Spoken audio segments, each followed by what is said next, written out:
তা আলহামদুলিল্লাহ এবছর এইখানে দানা ফেলাইছে হচ্ছে 5 কেজি। সম্রাট আছে 3 কেজি, অন্য দানা আছে হচ্ছে 2 কেজি। তো বিষয় হচ্ছে যে সম্রাটের বর্তমান সময়ে যে পরিমাণে ক্ষতির সম্মুখীন দেখতেছি, সেই জায়গা থেকে আসলে অনেকটাই টেনশনে ছিলাম যে না জানি আল্লাহ কি হয়।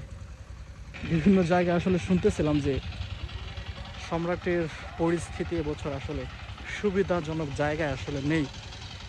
অনেকটা টেনশনে পড়ে গেলাম যে সম্রাট ভালো মানের একটা বীজ, যেহেতু আমি প্রতি বছরই সম্রাটের বিষয়টা আসলে আমি আবাদ করে থাকি। যদিও গত বছর আসলে রানিয়নটা করছিলাম। রানিয়নের বিষয়ে আসলে বলতে গেলে দেখতে সুন্দর, বাট ফলনে দিক দিয়ে আসলে ও সম্রাটের কাছাকাছি নেই। সেই জায়গায় মনে হলো যে দেখতে সুন্দর হলেও হবে না, আপনার ফলন দরকার। তো সেই চিন্তা ভাবনায় আসলে এবছর সম্রাটটা আমি নিয়ে আসছি, সম্রাটের বীজটা নিয়ে আসছি। তারপরে হচ্ছে আমি আসলে এখানে বীজ তোলা করছি। তা দেখতে পাচ্ছেন যে একদম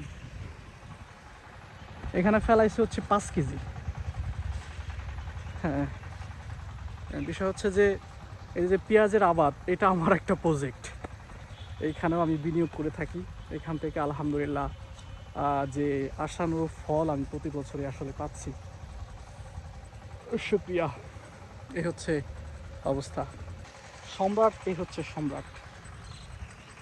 সম্রাটের আসলে কেমন জমিতে আসলে উঠছে সেটা আপনাদেরকে একটু দেখাবো। চলুন আসলে কেমন উঠলো সেটা আপনাদের একটু দেখাই। এই যে দেখতে পারতেছেন একদম ছোট ছোট চারা।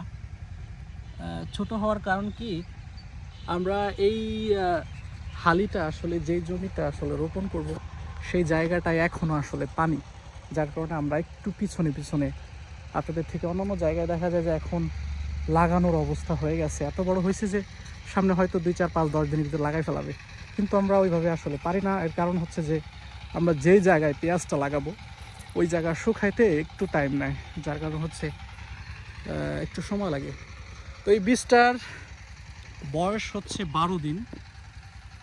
12 দিনের রোদে মাশাআল্লাহ ভালোই, খারাপ না।